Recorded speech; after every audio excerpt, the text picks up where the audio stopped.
আসসালামু আলাইকুম প্রিয় সপ্তম শ্রেণীর শিক্ষার্থীরা। ১৫ নম্বর ম্যাথটা কি বলছে যে ৫, ৬, ৭, ২, ৮ দেখো এই যে এতজন শূন্য সংখ্যা থেকে কমপক্ষে কতজন শূন্য সরিয়ে রাখলে বা তাদের সাথে কমপক্ষে আর কতজন শূন্য যোগ দিলে শূন্য দলকে বর্গাকারে সাজানো যাবে। তাহলে এখানে কিন্তু ২ টা ম্যাথ। একটা হলো কতজন শূন্যকে বাদ দিয়ে দিতে হবে, এটা একটা। আরেকটা হলো কতজন শূন্য যোগ করতে হবে, এটা একটা। তাহলে বর্গাকারে সাজানো যাবে। প্রিয় শিক্ষার্থী দেখো, দেখো কিভাবে করব আমরা ম্যাথটা। আগে আমরা এখানে লিখব, তারপরে সংখ্যাটা লিখব। লেখার পরে এটাকে আমরা বর্গমূল করব ভাগ প্রক্রিয়ায়। তার জন্য কি করব দেখো, এভাবে দাগ টানবো, এভাবে দাগ টানবো। ওকে? দাগ টানার পর পাশে আমরা এভাবে আরেকটা দাগ টানবো। এবার দেখো কি বলছে ২ লিখবো। কারণ দেখো এখানে আমার ৫ আছে। ওকে? জোড়া ছাড়া সংখ্যাটা ৫ আছে।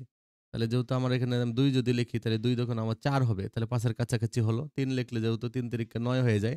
তাহলে আমরা ২ লিখবো। ২ দুগুণ ৪। তাহলে ৫ থেকে যদি ৪ বাদ দিই তাহলে কত হবে? ১ হবে। এখন দেখো আমরা এই ৬, ৭ টা নামায় নিয়ে আসবো। এটা আমরা এখান থেকে নামায় নিয়ে আসবো। এরপর দেখো আমরা এখানে কি করব? এই যে ২ এর ডাবল যেটা আছে এই ২ এর ডাবল আমরা এখানে আবার ৪ লিখবো। ২ এর ডাবল এখানে ৪ লিখবো। এবার আমি এখানে একটা সংখ্যা দিব, এখানে একটা সংখ্যা দিব। তারপর কিভাবে হবে দেখো? এখানে আমি ৩ দিব, এখানেও আমি কি করব? ৩ দিব। তাহলে ৩ আর এটা যদি গুণ করি দেখো ৩ তিরিকে ৯ হবে আর ৩ চারে ১২ হবে। তাহলে এই যে ৩ তিরিকে ৯, ৩ আর ৩ গুণ করলে ৩ তিরিকে ৯ আর ৩ আর ৪ গুণ করলে ৩ চারা ১২। যারা বর্গমূল বুঝো না তারা কিন্তু সবগুলো ভিডিওই দেখো। দেখবা যে বর্গমূল তোমরা শিখে যাবা। আগের ভিডিওগুলোতে আমি বর্গমূল শিখিয়েছিলাম। এবার আমরা এটা বিয়োগ করে দেব। দেখো ৯ আছে, এখানে ৭ আছে, এখানে ৯ আছে। ৯ আছে ১৭ করতে ৮, হাতের ১, ২ এর ১ ৩, ৩ আছে ৬ করতে ৩। তাহলে এবার আমরা কি করব দেখো এই ২৮ টা এখানে নামায় নিয়ে আসবো। ওকে? এরপরে দেখো আমরা আবার এখানে ২৩ আছে। এবার কিন্তু এখানে ২৩ আছে। তাহলে এই ২৩ এর ডাবল আমরা এখানে লিখব। ২৩ এর ডাবল হলো ৪৬। ঠিক আছে? ডাবল করে আমরা এখানে লিখব। তোমরা ২ দ্বারা গুণ দিয়ে দিতেও পারবা, আবার ২৩ আর ২৩ যোগ করতেও পারবা। তাহলে ২৩ এর ডাবল হলো ৪৬। ওকে? দেখো এবার আমরা এখানে আরেকটা সংখ্যা দেব। যেমন এখানে ৮ দিলাম, এখানেও আমরা কি করব? ৮ দিব। ওকে? তাহলে এই ৮ দিয়ে আমরা পুরাটাকে গুণ করব। তাহলে ৮ দিয়ে যদি আমি ৪৬৮ কে গুণ করি তাহলে কত হবে? ৩ ৭ ৪ ৪। ওকে? এবার দেখো আমরা এটা বিয়োগ করব। কিভাবে করব দেখো? ৪ আছে ৮ করতে ৪ আর ৪ আছে ১২ করতে ৮। হাতের ১, ৭ এর ১ ৮, ৮ এ মিলে গেল ০ আর কিছু থাকে না। ওকে? তাহলে ৮৪ দেখো অবশিষ্ট থাকে। তাহলে আমরা যদি ৮৪ বিয়োগ করি তাহলেই কিন্তু আমার বর্গমূল পূর্ণবর্গ হয়ে যাইত। তাহলে আমাদের যেহেতু বলছিল কত বাদ দিতে হবে। তাহলে আমরা লিখব যে এখানে ৫, ৬, ৭, ২, ৮ এই সংখ্যাটি এত এর বর্গমূল ভাগের সাহায্যে নির্ণয় করতে গিয়ে ৮৪ অবশিষ্ট থাকে।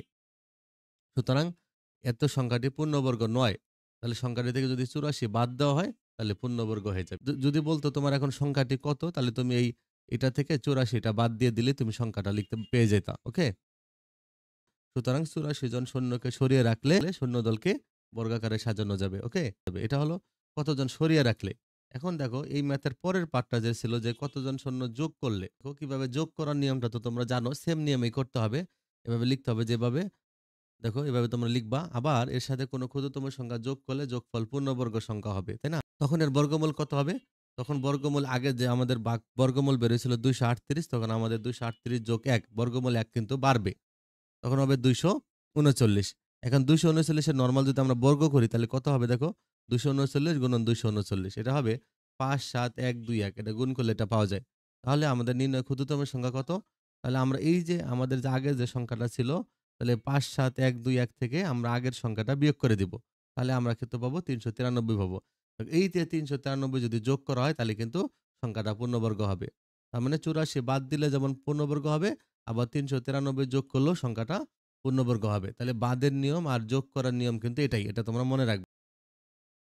তাহলে সুতরাং ৩৯৩ জন সৈন্য যোগ দিলে সৈন্যদলকে বর্গাকারে সাজানো যাবে। তাহলে এভাবে তোমরা লিখে ফেলবা। তাহলে এই ২ টাই আনসার। প্রিয় শিক্ষার্থী দেখি আমরা পরের ম্যাথটা কি আছে দেখো তোমাদের জন্য। কোন বিদ্যালয়ে ২৭০৪ জন শিক্ষার্থীকে প্রাত্যহিক সমাবেশ করার জন্য বর্গাকারে সাজানো হলো। প্রত্যেক সারিতে শিক্ষার্থীর সংখ্যা নির্ণয় করো। তাহলে প্রিয় শিক্ষার্থী দেখো কিভাবে তোমরা ম্যাথটা করবা। তাহলে এবার তোমরা লিখবা যে শিক্ষার্থীরা বর্গাকারে থাকায় ২৭০৪ এর বর্গমূলই হবে শিক্ষার্থীর সংখ্যা। মানে আমরা যদি যেহেতু বর্গাকারে সাজানো আছে তাহলে আমরা বর্গমূল করলেই শিক্ষার্থীর সংখ্যা পেয়ে যাব। তাহলে আমরা এখানে লিখব। লেখার পর এটাকে বর্গমূল করব। দেখো তোমরা এভাবে জোড়ায়, জোড়ায় দাগ টেনে দিবা। জোড়ায়, জোড়ায় তোমরা এভাবে এপাশে তোমরা এই পাশে একটা দাগ টানবা। তারপর দেখো আমরা এখানে যেহেতু ২৭ আছে শুরুতে ১ম জোড়াটা, তাহলে আমার ৫ ৫ ২৫ হয়। কাছাকাছি মান লাগে তোমরা জানো। ৫ ৫ ২৫।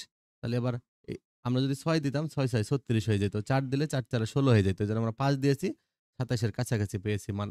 ৫ ৫ ২৫ এবার আমরা ২৭ থেকে ২৫ বাদ দিব। তাহলে ৫ আসে ৭ করতে ২। দেখো ২ হবে। আর ২, ২ তো কিছুই থাকে না। আর ০ ৪ নামায় নিয়ে আসবো। নামানোর পর এবার দেখো আমরা এপাশে আমরা আবার এটা দাগ টানবো। এবার আমরা ৫ এর ডাবল এখানে কিন্তু দেখো ১০ লিখবো। এবার এপাশে একটা সংখ্যা দেব, এপাশে একটা সংখ্যা দেব। মানে এপাশে ২ দিলাম, এপাশে ২ দিলাম। এবার দেখো আমরা গুণ করে দিব ২ দিয়ে। ২ দিয়ে যদি আমি এটাকে গুণ করি, ২ দিয়ে ১০২ কে গুণ করলে ২০৪ হবে। কারণ ২ দোকানো ৪, ২ শূন্য শূন্য, ২ একে ২। তাহলে আমাদের দেখো 0 হয়ে গেল। তাহলে বর্গমূল কত পেলাম? এই যে ৫২ পেলাম, 52। সুতরাং নির্ণয় বর্গমূল এই ৫২। সুতরাং নির্ণয় শিক্ষার্থীর সংখ্যা ৫২ জন। এটাই তোমাদের আনসার। প্রিয় শিক্ষার্থী দেখো এর পরের ম্যাথটা তোমাদের কি আছে দেখো। যে একটি সমবায় সমিতির যতজন সদস্য ছিল প্রত্যেকে তত ২০ টাকা করে চাঁদা দেওয়ায় মোট ২০,৪৮০ টাকা হলো।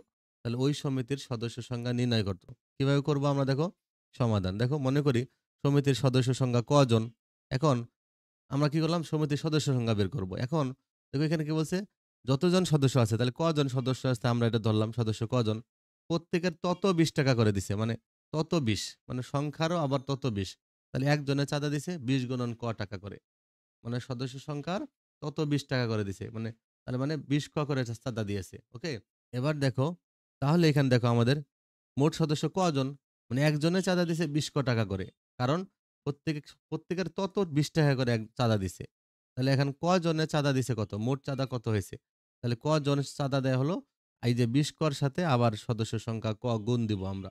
এ দুটো যদি গুণ করি তাহলে ২০ ক স্কয়ার হবে। এত টাকা হবে। ২০ ক স্কয়ার। তাহলে মোট চাঁদা এটা হলো মোট চাঁদা। এখানে মোট চাঁদা কত দিয়েছে দেখো? ২০,৪৮০। তোমরা কিন্তু এটা মনে রাখবা যে লিখবে একজনের চাঁদা দেয় কত? সমিতির সদস্য সংখ্যা ক ধরেছি। কিন্তু একজনের চাঁদা দেয় কিন্তু তত ২০ টাকা। তাহলে ২০ ক করে চাঁদা দিছে। একজনের চাঁদা দিছে ২০ ক। কিন্তু আমাদের সদস্য ছিল কজন? তাহলে কজনে আরো বেশি চাঁদা দিছে। মানে তোমাদের একজনের কাছে ৳৫ আছে। তাহলে ৩ জনের কাছে কত আছে? ৩ ৫ ৳১৫ আছে। তো তুমি সংখ্যা দিয়ে গুণ দিবা। তাহলে যেহেতু সদস্য সংখ্যা কজন? তাহলে কজনের সাথে চাঁদাটা গুণ দিলেই মোট চাঁদা পেয়ে যাব। এটা ২০ ক স্কয়ার হলো মোট চাঁদা। এখন প্রশ্ন মতে আমরা কি লিখব দেখো? প্রশ্ন মতে এই মোট চাঁদা সমান, সমান এই মোট চাঁদা। ওকে? ২০,৪৮০। এবার দেখো এইভাবে ম্যাথ কিভাবে করবা তোমরা? এই সংখ্যাটা এপাশে ভাগ করে দিবা। কারণ আমরা কর মান বের করব। এজন্য ধীরে, ধীরে কমাইতে হবে জিনিসগুলো। তাহলে আমরা ২০ টা আছে ২০ টা এপাশে ভাগ করে দিব। এবার দেখো ২০ দিয়ে যদি তোমরা এটাকে ক্যালকুলেটরে ভাগ দিবা দেখবা যে ১,০২,৪ হয়। হাতেও ভাগ করতে পারো। তাহলে ১,০২,৪ হবে। এবার দেখো তাহলে ক স্কয়ার সমান, সমান এটা পেলাম আমরা। এবার স্কয়ার আরেক পাশে রুট হয়ে যায়। এটার পাশে রুট হয়ে গেছে। তাহলে আমরা যদি রুট করি তাহলে দেখো ৩২ বের হবে। এটাকে রুট করলে ৩২ পাওয়া যায়। তাহলে ক-র মান কত পেলাম? ৩২। তাহলে সমিতির সদস্য সংখ্যা যেহেতু কজন ছিল? তাহলে আমাদের সুতরাং সমিতির সদস্য সংখ্যা ক মানে ৩২ তাহলে ৩২ জন। এটাই তোমাদের আনসার। তাহলে এভাবে তোমরা ম্যাথটা করে ফেলবা। ওকে?